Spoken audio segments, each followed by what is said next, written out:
Bonjour à tous, c'est Chando, on se retrouve aujourd'hui pour une nouvelle histoire. Mais avant de commencer cette histoire, je voulais juste vous remercier. Vous êtes de plus en plus à rejoindre ma chaîne, à regarder mes vidéos, à les liker et je vous en remercie énormément. Et n'oubliez pas, vous pouvez également me rejoindre à la fois sur Instagram et sur TikTok, tous les liens sont dans la description, ça m'aide aussi beaucoup à gagner en visibilité. Et j'ai aussi créé un serveur Discord pour parler directement avec vous, si vous voulez me donner par exemple des idées de vidéos ou me dire des histoires pour que je les raconte, ou alors des histoires connues que vous voulez que je raconte, c'est sur Discord que ça se passe.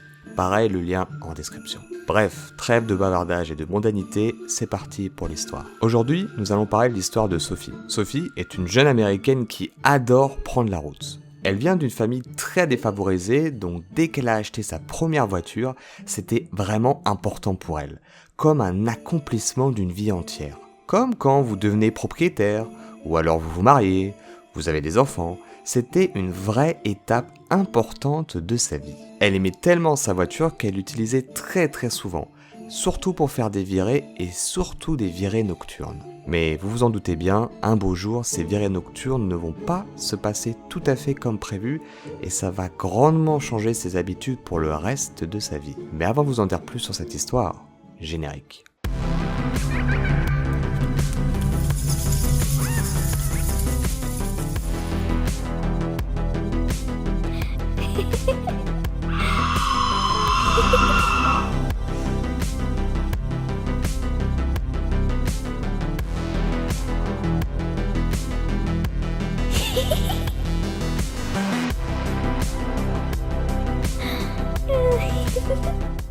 Donc comme dit dans le préambule de cette vidéo, Sophie adore conduire, comme des heures de route vers nulle part, sans forcément avoir de destination en tête. Juste elle, sa voiture, sa musique et la route tout entière devant elle. Vivant dans le Nebraska, elle prenait souvent des routes secondaires ou des autoroutes isolées, traversant la campagne nébraskaise. Elle faisait la traversée des petits villages, voire des petites villes, toute seule dans sa voiture. Et ce que préférait Sophie par-dessus tout, c'était prendre sa voiture pendant la nuit. Car selon ses dires, il y avait moins de circulation, c'était moins dangereux, en bref, elle se sentait davantage libre. À chaque fois que je prenais ma voiture, je sentais ce vent de liberté. Je sais que pour beaucoup de personnes, cela peut paraître stupide ou futile, mais quand vous avez vécu ce que j'ai vécu, croyez-moi, être seul sur la route vous procure un véritable sentiment de plénitude. Sophie a pris pour habitude de faire ses virées nocturnes depuis qu'elle a son permis, il y a 4 ans de cela. Elle n'a jamais eu de problème ou ni même fait de mauvaises rencontres. Enfin ça, c'était jusqu'à cette fameuse nuit. Au moment où se déroule cette histoire, Sophie est une jeune femme de 22 ans. Elle précise dans son récit que c'est une femme relativement petite et elle insiste vraiment, toutes ses virées nocturnes, elle les fait entièrement seule. C'est un bon moyen pour elle de se vider la tête lorsqu'elle est stressée, angoissée, contrariée ou tout simplement dépassée par sa vie de tous les jours. Ça lui permet de prendre du recul sur sa vie et d'élaborer des plans pour régler ses problèmes personnels. Elle a aussi pris pour habitude de faire ses longs trajets solitaires pour s'éloigner de la toxicité de sa famille. Elle précise que lorsqu'elle a commencé à avoir son permis, elle vivait encore chez ses parents. Et comme je vous l'ai dit précédemment, elle vient d'un milieu très défavorisé. En plus de ça, ses 2 parents étaient, et sont toujours malheureusement, alcooliques. Donc pour elle, ces virées nocturnes étaient un véritable échappatoire aux tourments du quotidien. Mais maintenant qu'elle a déménagé et qu'elle se sent mieux dans son quotidien, elle ressent moins le besoin de monter dans sa voiture. Cependant, cette fameuse nuit, elle n'allait vraiment pas bien. Elle venait de se disputer avec son copain de l'époque. Et pour couronner le tout, elle avait des problèmes au travail, principalement avec son patron. Elle se sentait irritée, agitée, incapable de se concentrer sur autre chose. Elle a donc décidé une nouvelle fois de prendre sa voiture pour une nouvelle virée nocturne, en espérant que cette dernière l'aide à penser à autre chose. Mon petit ami, malgré nos disputes, restait compréhensif. Il savait que prendre la voiture m'aidait à me calmer et à y voir plus clair. Il m'a juste demandé de faire attention et de ne pas partir trop longtemps, car il était déjà très tard. J'ai acquiescé, je me souviens lui avoir donné un baiser d'adieu, et je suis parti. J'ai roulé dans notre village pendant environ 30 minutes.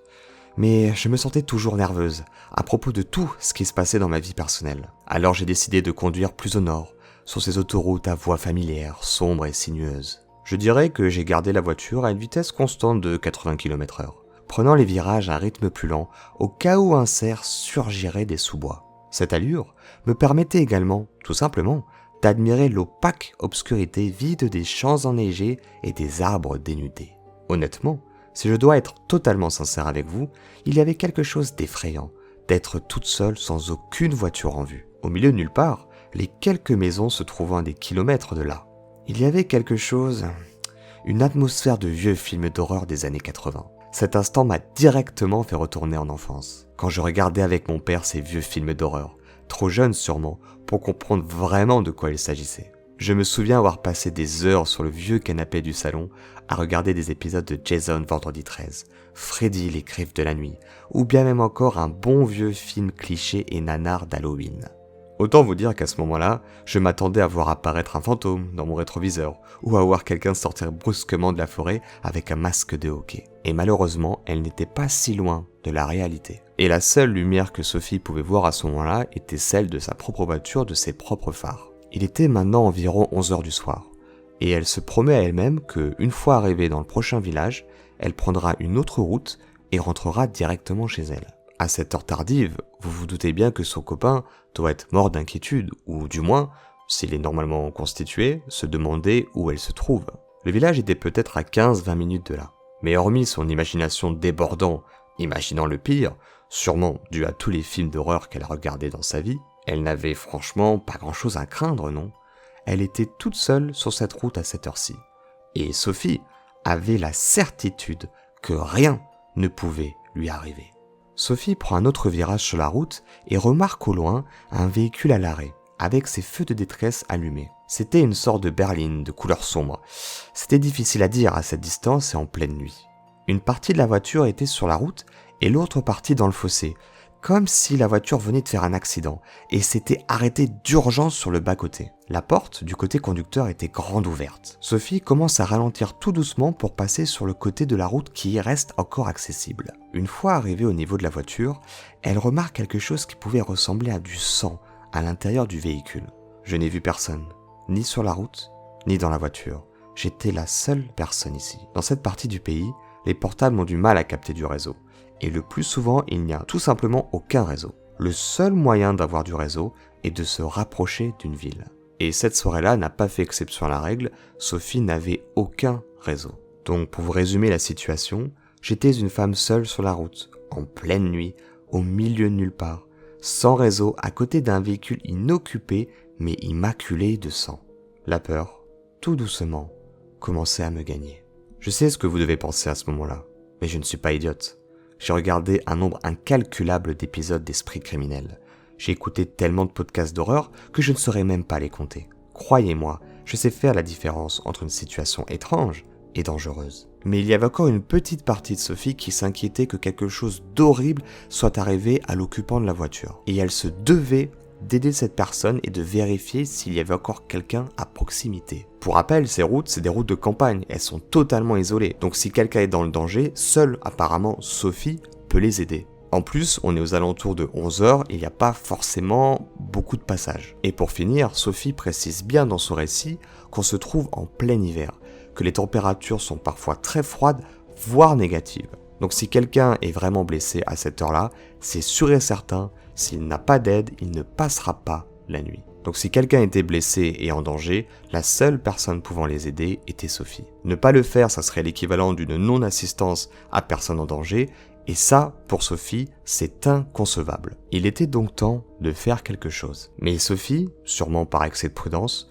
toujours dans sa voiture, va ralentir davantage, baisser sa vitre passager, éteindre sa musique et appeler d'une voix faussement sereine. « Hé, y a quelqu'un ici ? Est-ce que ça va ?»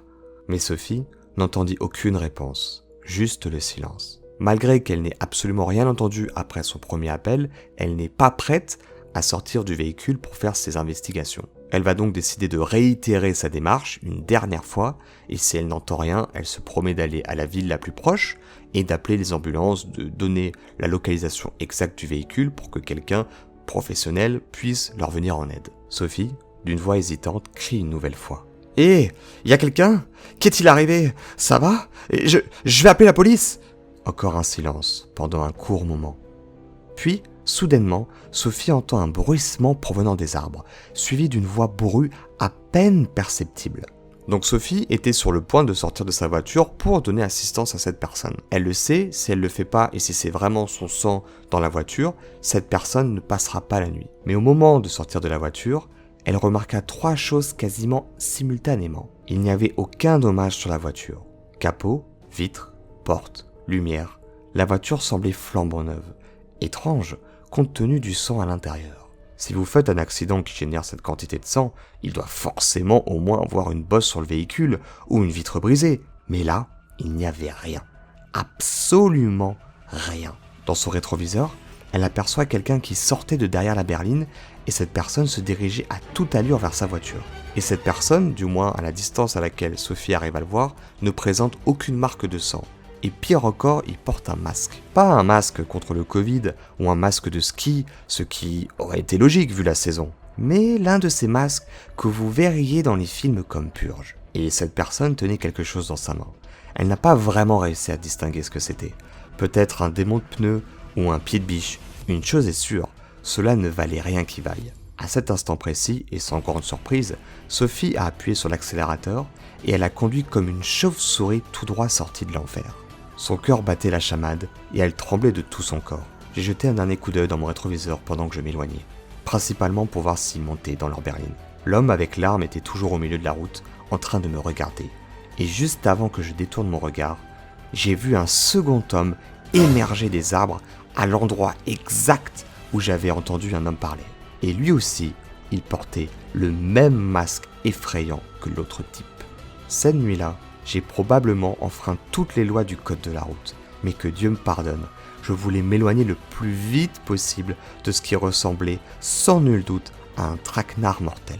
Sophie va rapidement arriver à la prochaine ville, se garer sur le parking d'un Walmart. Heureusement pour elle, à cette heure-là, il y a encore des voitures garées et de la lumière. Sûrement des employés qui devaient fermer le magasin ou bien faire un inventaire. Elle va d'abord complètement craquer et s'effondrer. Elle précise dans son histoire qu'elle était encore toute tremblante et qu'elle n'arrivait pas à s'arrêter de pleurer. Après quelques instants, elle va réussir à se remettre tant bien que mal de ce choc émotionnel et elle va appeler son ami. Ami qui est également gendarme. Il va lui demander où elle se trouve, si elle va bien et si elle était sûre que personne ne l'avait suivie. Une fois rassurée que tout allait bien, il lui a demandé de se cacher dans le Walmart, d'expliquer aux gens sur place ce qui se passait sur la route et d'attendre la police. Pendant l'attente, elle va appeler son petit ami qui, comme vous pouvez l'imaginer, va être très inquiet de la situation. Il va vouloir se rendre dans le Walmart immédiatement, mais Sophie lui dira qu'elle doit d'abord attendre la police pour donner sa déposition et qu'elle allait probablement rentrer avec un agent. Sophie, à l'accueil du Walmart, va faire sa déposition auprès des gendarmes.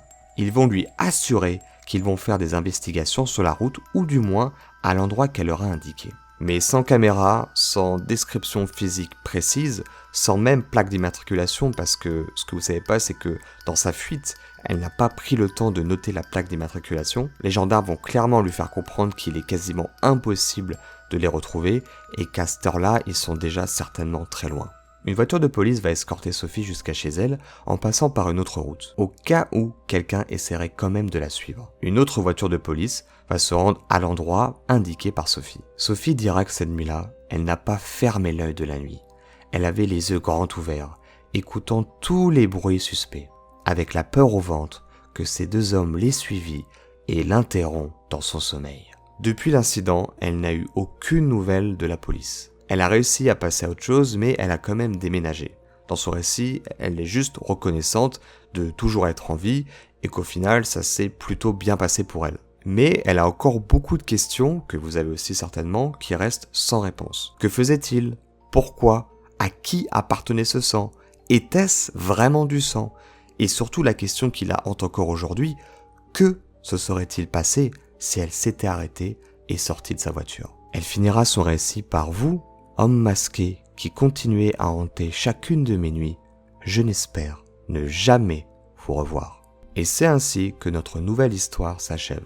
Si vous avez aimé la vidéo, comme d'habitude, n'hésitez pas à liker, partager, commenter. Et si vous souhaitez soutenir la chaîne, le meilleur moyen reste encore de vous abonner, d'activer la petite cloche et de me suivre sur tous mes réseaux sociaux. Quant à nous, on se retrouve bientôt pour une nouvelle histoire. C'était Chando, portez-vous bien, ciao.